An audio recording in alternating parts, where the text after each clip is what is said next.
Welcome to our channel. Today we how to set up Smartsheet resource management plans, full guide step by step clearly.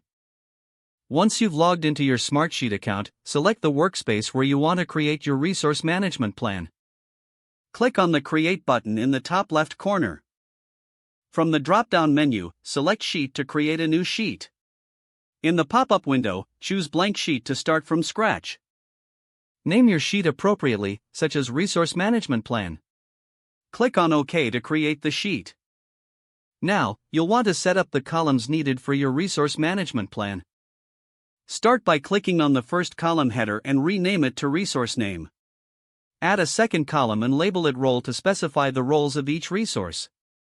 Create additional columns for availability, utilization, and assignments to track essential details.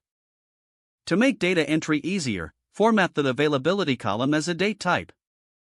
Next, include a utilization column formatted as a percentage type.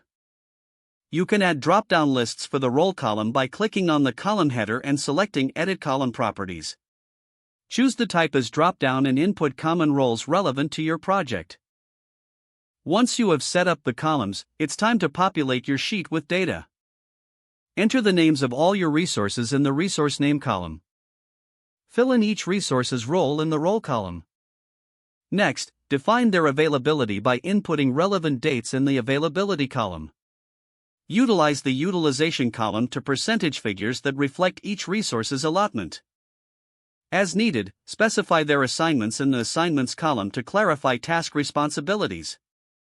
After entering your data, consider using conditional formatting to highlight key details. To do this, click on Format, then select Conditional Formatting. Set rules to highlight resources based on their availability or utilization rates. Next, you can create a dashboard to visualize your resource management data. Navigate back to your workspace and select Create followed by Dashboard/Portal. Add relevant widgets that summarize the data from your resource management sheet. Once your dashboard is set up, return to your resource sheet for refinement. Regularly update the resource sheet to reflect changes in project scope or resource availability. Finally, ensure that all team members can access the resource management plan. Share the sheet by clicking on the Share button in the top right corner. Input the email addresses of your team members and set their permission levels accordingly. With these steps, your Smartsheet resource management plan will be effectively set up and ready for use. If the page does not load, refresh the browser or try again in a private or incognito window. Don't forget to like this video and subscribe to our channel for more step-by-step tech guides.